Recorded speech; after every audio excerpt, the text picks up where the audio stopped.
All right, guys, that is the end of the first half. What give us your thoughts so Real far? Madrid started off really well. This is the first time I actually watched them play under Ancelotti, and I noticed they were attacking better. The first 6 minutes, very strong. They looked cohesive. Benzema was understanding what Isco and Vinicius were doing. It was a trio that was working well. Bale, not part of that. A little bit lost. He's a little bit shunned away. And then Betis was making pretty big mistakes at first, but then picked it up very well. Minute 11, they started getting fouls, started getting free kicks.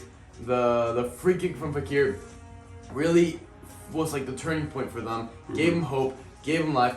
They are a team that plays with momentum. They do. They are a team that is playing in their home stadium, where the stadium is backing them. Yeah. They are roaring for them, and it's building a fire that Real Madrid have yet to extinguish. Yeah, which is kind of segueing off the stadium stuff. It's kind of something that we were talking about. How nice it is to have the fans back. It really gives you once again the advantage of playing in your home stadium, and you can really feel it as the fans get behind Betis and you see Betis work a little harder. But also the moment Betis mess up, they might see it in the fans' reactions, and that might bring them down more. So it's a double-edged sword. I think it's now that you say that, he's a very good indicator to the yellow cards they've had. Yeah. They hear the fans roaring, they're like, we're in the right, they're in the wrong. Yeah, so then they're going to go harder. Let me go defend my fans. Very good point. And I believe it's 4 yellow cards for Betis already. Yeah. And on top of that, Pellegrini as well. Yeah. In the just before we kind of finish off this first half analysis, I would say in the grand scheme of things, I'm not liking Real Madrid's game too much. No. They started off good, but after that, they kind of disappeared. They kind of felt complacent, and also merit to Betis because they started picking it up, but we also started seeing a lot more individual mistakes from Real Madrid, whether it was Carvajal, whether it was like Militao or someone in the midfield, Isco, that would lose the ball. And then now we're getting countered by Betis, and it was just like a back and forth thing. And for moments, we could see Casemiro, we could see Alaba frustrated, just kind of like saying like, come on, like, let's get it going. Vinicius Jr. has been active, he has tried to do something, has taken players on, but no success in that final pass to get the shot off. So far, no shots on target for Real Madrid, I would say. Let's see if they can fix it. Obviously, we have players like Hazard on the bench, Rodrigo that can come on and maybe do something. So with that being said, guys, we'll see you for the second half, and let's hope Real Madrid can get a goal by then. Alright guys, that concludes the second half. We were able to find that amazing goal from Carvajal that gives us all 3 points. And this is that classic game in La Liga that is a boring game, not many chances are created, and it ends with a 1-0 scoreline. Those games that will be forgotten in the grand scheme of things. However, these 3 points are huge for Real Madrid against a team that can easily take away points from you. The past 4 times that we've played against Betis, we've only been able to beat them once. So it's a really good result for us. Let me turn the volume down on here. Really good result for us. Not super inspiring gameplay overall, but it is what it is. I really enjoyed Miguel Gutierrez's game.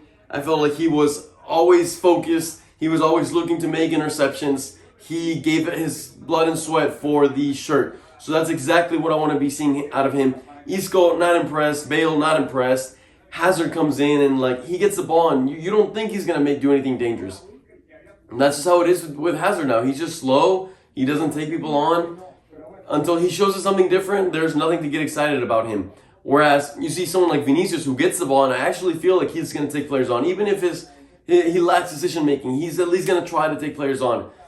Benzema's assist, amazing. He had a pretty good game in the grand scheme of things. Always moving off the ball, always providing an option for all the midfielders. So good to see that. Like I said, not the greatest of games overall, but a good result. So with that being said, guys, please let me know down in the comments what you thought about this game, Miguel Gutierrez's performance, anyone else. Let me know down below so we can have a conversation about it. I know a lot of you guys have been asking about Mbappe and kind of everything I have to think or say about it, and I kind of want to wait to say a little more until it's actually official. But all I will say is that I have a pretty good feeling that he's going to end up joining before the transfer window ends. I know we're getting closer. It ends on Tuesday, and PSG still hasn't responded to Real Madrid's second official offer of 170 million euros plus 10 in add-ons, which, just like Ricky's shaking his head, I do kind of agree that it's too much for a player that's on his last year of contract. Part of me is like, as much as we need him, do we really need him for that price? I'm not so sure.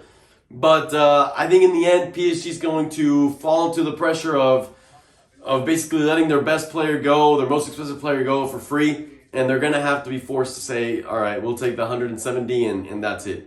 So anyways, that kind of concludes this video. I wanted to just quickly talk about Mbappe. So there you go, guys. Like I said, make sure you hit the like button, subscribe if you haven't already to El Merengue return. And with that being said, we'll see you tomorrow for the Barcelona game. And as always, a la Madrid.